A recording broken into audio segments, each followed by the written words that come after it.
Hallo vriende en baie welkom by vandag se broodbrokkie. Dit is so goed om saam met jou stil te word voor die Here. Soms dink ons dat ons verhouding met God gaan oor algemene dinge, dat ons maar net sondaars is en dat hy goed is.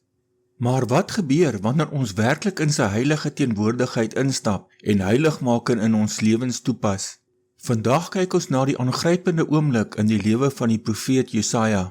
Ons skrifgedeelte vir vandag kom uit Jesaja 6 vers 5 wat soos volg lees. Toe sê ek, elende is my beskore, want ek is verlore. Ek is 'n man met onrein lippe en woon onder 'n volk met onrein lippe.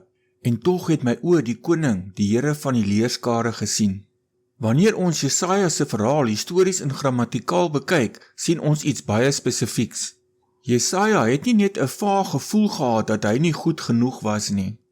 Die oomblik toe hy die heiligheid van God gesien het, het die kollig van die Heilige Gees op een spesifieke ding in sy lewe geval, sy lippe.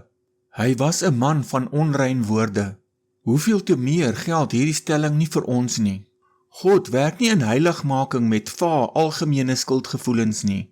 Wanneer jy werklik geestelik groei, bring hy jou aandag by daardie een spesifieke ding in jou lewe wat tussen jou en hom staan. Dit kan 'n gewoonte, 'n ingesteldheid of selfs die manier waarop jy praat wees. Jesaja het besef, hier sit dit is waar my sonde gekonsentreer is. Die wonderlike nuus is dat God nie daar stop nie.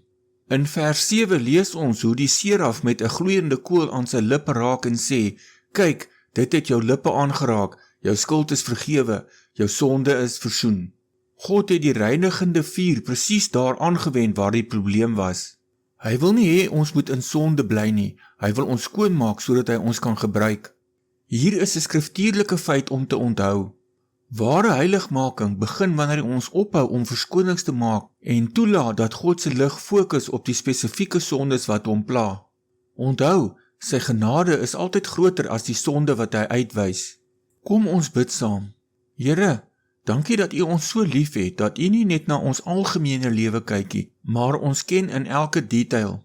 Here, as daar vandag iets in my lewe is, 'n spesifieke houding, woord of daad, wat U in U lig van U heiligheid wil aanraak, wys dit asseblief vir my. Dankie dat U in Christus ons van al ons sondes gereinig het. Help my om heiligmaking in my lewe toe te laat, sodat ek U kan verheerlik. Gebruik my tot U eer. Ons vra dit in die naam van die Here Jesus Christus. Amen.